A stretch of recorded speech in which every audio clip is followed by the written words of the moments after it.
Welcome to Gokul kitchen. இன்றைக்கி நான் செய்ய போகிறது வெரைட்டி ரைஸுங்க, லெமன் சாதம். இது வந்து ரொம்ப சூப்பராக இருக்குங்க. இப்படி செஞ்சு கொடுங்க. பெரியவங்கலேருந்து குழந்தை வரைக்கும் நல்லா விரும்பி சாப்பிடுவாங்க. வேலைக்கு போகிற பெரியவங்கலேருந்து ஸ்கூலுக்கு போகிற குழந்தைங்களுக்கு நம்ம 5 நிமிஷத்தில் இந்த லஞ்சை செஞ்சு கொடுத்துடலாங்க. நம்ம இந்த மாதிரி செஞ்சு கொடுத்தா லஞ்ச் பாக்ஸில் மிச்சம் வைக்காமல் சாப்பிடுவாங்க. இது கூட உருளைக்கிழங்கு மசாலா வடை சேர்த்து சாப்பிட்டா நல்லா சூப்பராக இருக்குங்க. நம்ம வீடியோக்குள்ளே போகிறதுக்கு முன்னாடி நம்ம சேனலை மறக்காமல் சப்ஸ்கிரைப் பண்ணுங்கள். பக்கத்தில் இருக்கிற பெல் பட்டன் ஆல் கிளிக் கொடுங்க. வாங்க எப்படி செய்யலான்னு பார்க்கலாம். எண்ணெய் ஒரு 3 ஸ்பூன் சேர்த்துக்கிறேங்க. கடுகு 1/4 ஸ்பூன்,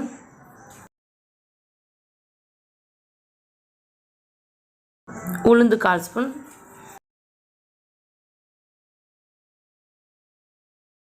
கடுகு நல்லா பொரிஞ்சு வருதுங்க. கடலைப்பருப்பு 1 ஸ்பூன் சேர்த்துக்கிறேங்க. வேர்க்கடலை கொஞ்சம் எடுத்துருக்குங்க, தோலெல்லாம் எடுத்துகிட்டு இப்போ அதையும் சேர்த்துக்கிறேங்க.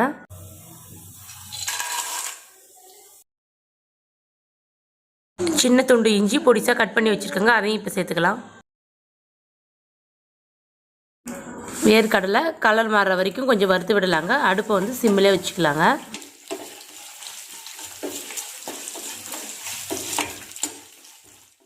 கடலைப்பருப்பு பொன்னிறமாக வந்துடுச்சுங்க. இப்போ கருவேப்பிலை சேர்த்துக்கலாங்க.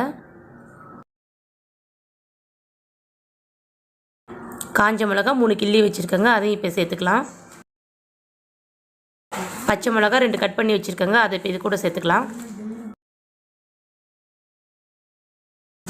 பெருங்காயத்தூள் 1 சிட்டிகை அளவு சேர்த்துக்கலாங்க. மஞ்சள் தூள் 1 சிட்டிகை அளவு.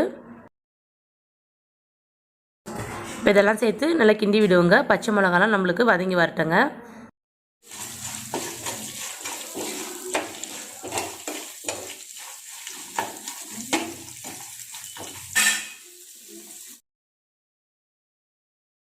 மீடியம் சைஸ் லெமன் 2 எடுத்துருக்கேங்க. அதை வந்து விதை இல்லாமல் புழிஞ்சு வச்சுருக்கேங்க. இப்போ அது கூட சேர்த்துக்கலாம். லெமன் சாறு சேர்த்ததுக்கப்புறமா அடுப்பு ஆஃப் பண்ணிக்கிறேங்க. ரொம்ப நேரம் கொதிக்க விட்டோம்னா நம்மளுக்கு குழம்பு கசப்பு எடுத்துருங்க. ரைஸில் வந்து கசப்பாக இருக்குங்க. வடித்த சாதத்தை ஆற வச்சு எடுத்துருக்கேங்க. நம்மளுக்கு வந்து இந்த மாதிரி போலன்னு வடித்தாதாங்க நம்மளுக்கு சாதத்துக்கு நல்லாயிருக்கும். குழஞ்ச சாதமாக இருந்துச்சுன்னா நம்ம சாதம் கிண்டும் போது இன்னும் குழஞ்சிடுங்க, சாப்பிட நம்மளுக்கு டேஸ்ட்டு கொடுக்காது. இது கூட வந்து இந்த சாதத்துக்கு தேவையான உப்பு சேர்த்துக்கிறேங்க. நம்ம சாதம் கிண்டும்போது சால்ட்டு தாங்க சேர்க்கணும். இப்போ லெமன் குழம்ப சாதத்தில் சேர்த்துக்கலாங்க.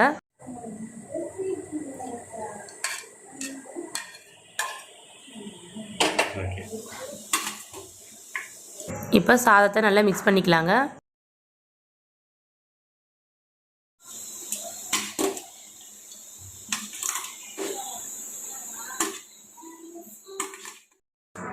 லெமன் சாதம் நம்ம கிண்டனதுக்கப்புறமா ஒரு 15 நிமிஷம் கழிச்சு சாப்பிட்டோம்னா அதோட புளிப்பு தன்மைலாம் சாதத்தில் இறங்கியிருக்குங்க.